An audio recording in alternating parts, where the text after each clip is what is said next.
Hello അസ്സലാമു അലൈക്കും വറഹ്മത്തുള്ള. New അഡ്മിഷന് ഇപ്പോൾ പുതുതായിട്ട് നമ്മൾ ഈ വർഷം മുതൽക്ക് അഡ്മിഷൻ ചെയ്യേണ്ട രൂപമാണ് കാണിച്ചു തരുന്നത്.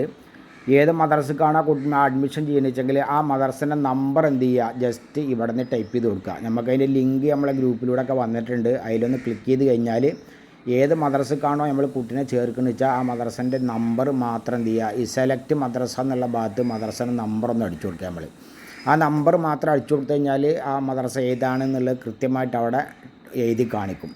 അതിൻ്റെ ശേഷം അതിൻ്റെ അടിയിൽ പ്രൊസസ്സർ ടു അഡ്മിഷൻ ഫോം എന്നുണ്ട്. Processor to admission form just അതിലൊന്ന് ക്ലിക്ക് ചെയ്യുക. അതിലൊന്ന് ക്ലിക്ക് ചെയ്ത് അവിടെ 1 മുതൽ 7 വരെയുള്ള ക്ലാസ്സാണ് ഇങ്ങനെ ചെയ്യേണ്ടത് എന്നാണ് അവിടെ കാണിക്കുന്നത്. അപ്പോൾ ഇവിടെ ഒന്നാം ക്ലാസ്സൊക്കെ ന്യൂ എന്നാണ്, 2ാം ക്ലാസ്സൊക്കെ TC മുഖേനക്കാരം അതൊക്കെ അതിൽ പറയുന്നുണ്ട്. അപ്പോൾ ജസ്റ്റ് ആദ്യം ഇവിടെ ക്ലാസ് ഒന്ന് സെലക്ട് ചെയ്യുക. 1 ആണെങ്കിൽ ക്ലാസ് 1 എന്ന് സെലക്ട് ചെയ്യുക. രണ്ടാമത്തെ ഭാഗത്ത് TC മുഖേനയാണോ ന്യൂ എന്നാണോ, അപ്പോൾ ഞാൻ ഇവിടെ ന്യൂ എന്ന് കൊടുക്കുന്നുണ്ട് പുതുതായിട്ട്. അത് കഴിഞ്ഞാൽ പിന്നെ സ്റ്റുഡൻറ്റിൻ്റെ പേര് ഇതിൽ കൊടുക്കുമ്പോൾ ഇംഗ്ലീഷിൽ ക്യാപിറ്റൽ ലെറ്റർ ആയിട്ട് കൊടുക്കണം, വലിയ അക്ഷരമായിട്ട് കൊടുക്കണം. ഇംഗ്ലീഷ് മാത്രമേ ടൈപ്പ് ചെയ്യാവൂ, മലയാളം ഒരിക്കലും സപ്പോർട്ട് ചെയ്യൂല. പിന്നെ അതുപോലെ തന്നെ ഫാദറിൻ്റെ നെയിം, ഫാദറിൻ്റെ ജോലി, അതുപോലെ തന്നെ മദറിൻ്റെ നെയിം, മദറിൻ്റെ മൊബൈൽ നമ്പർ, ഹൗസ് നെയിം, അതുപോലെ തന്നെ ആധാർ കാർഡിൻ്റെ നമ്പർ, ആൺകുട്ടിയാണോ പെൺകുട്ടിയാണോ എന്നുള്ളത്, ഇങ്ങനെ ഓരോന്നും അതിൻ്റെ താഴെ വളരെ കൃത്യമായിട്ട് തന്നെ കൊടുത്തിട്ടുണ്ട്. അതുപോലെ കുട്ടീൻ്റെ ഡേറ്റ് ഓഫ് ബർത്ത്, കുട്ടികൾക്ക് തിരിച്ചറിയാനുള്ള അടയാളം ഇനി ഇംഗ്ലീഷിൽ നിങ്ങൾക്ക് എഴുതാൻ അറിയില്ലെങ്കിൽ ഗൂഗിൾ ട്രാൻസ്ലേഷൻ എന്ന് പറയപ്പെടുന്ന ഒന്നുണ്ട്. അതിൽ പോയിട്ട് ട്രാൻസ്ലേറ്റ് ചെയ്താൽ മതി, എന്നിട്ട് അതവിടെ കൊടുത്താൽ മതി. അതുപോലെ തന്നെ കുട്ടീൻ്റെ ഫോട്ടോ കൊടുക്കണം. ചൂസ് ഫയൽ എന്നുള്ള ഭാഗത്ത് പാസ്പോർട്ട് സൈസ് ഫോട്ടോ ആണ് കൊടുക്കേണ്ടത്.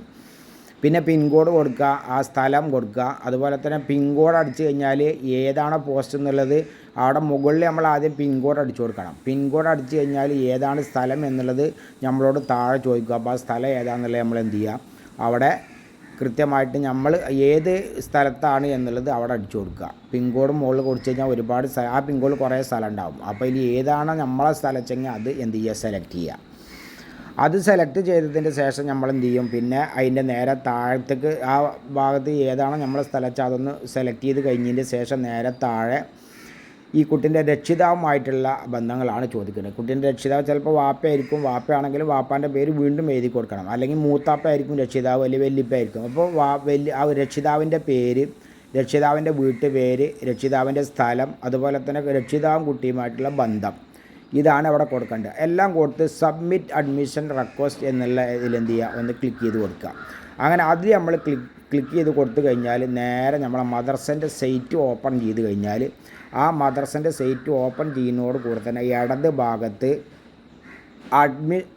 ഭാഗത്ത് ഇതുപോലെ അഡ്മിഷൻ റിക്വസ്റ്റ് എന്ന് പറയപ്പെടുന്ന ഒരു ഓപ്ഷൻ കാണും. മദ്രസൻ്റെ സൈറ്റ് ഓപ്പൺ ചെയ്യുക. അപ്പോൾ ഇവിടെ മുകളിൽ മദ്രസ അഡ്മിഷൻ റിക്വസ്റ്റ് എന്ന് കാണും. അതിൻ്റെ താഴെ നമ്മൾ പുതുതായിട്ട് ചേർത്ത കുട്ടികളുടെ പേരും കാര്യങ്ങളും അവിടെ വരും.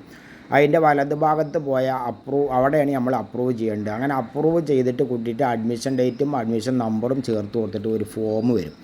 ആ ഫോം പ്രിൻ്റ് എടുത്തിട്ട് അതിൽ ഓഫീസ് യൂസ് ഓൺലി എന്ന് പറയപ്പെടുന്നൊരു ഭാഗമുണ്ട്. അതിൽ നമ്മൾ കുട്ടീൻ്റെ അഡ്മിഷൻ നമ്പറും എഴുതണം, അഡ്മിഷൻ ഡേറ്റും എഴുതണം. രക്ഷിതാവിനെ കൊണ്ട് അവിടെ ഒപ്പിടിച്ചിട്ട് ആ ഫോം നമ്മൾ എന്തെങ്കിലും ഫയലിൽ സൂക്ഷിക്കണം. ഇങ്ങനെയാണ് പുതിയ അഡ്മിഷൻ ഈ പ്രാവശ്യം മുതൽക്ക് വരുന്നത്.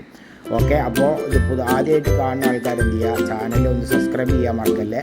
അതുപോലെ തന്നെ മറ്റുള്ള ആളുകൾക്കൊക്കെ ഷെയർ ചെയ്ത് കൊടുക്കുക. ഓക്കെ, അസ്സലാമു അലൈക്കും വറഹ്മത്തുള്ളാഹി.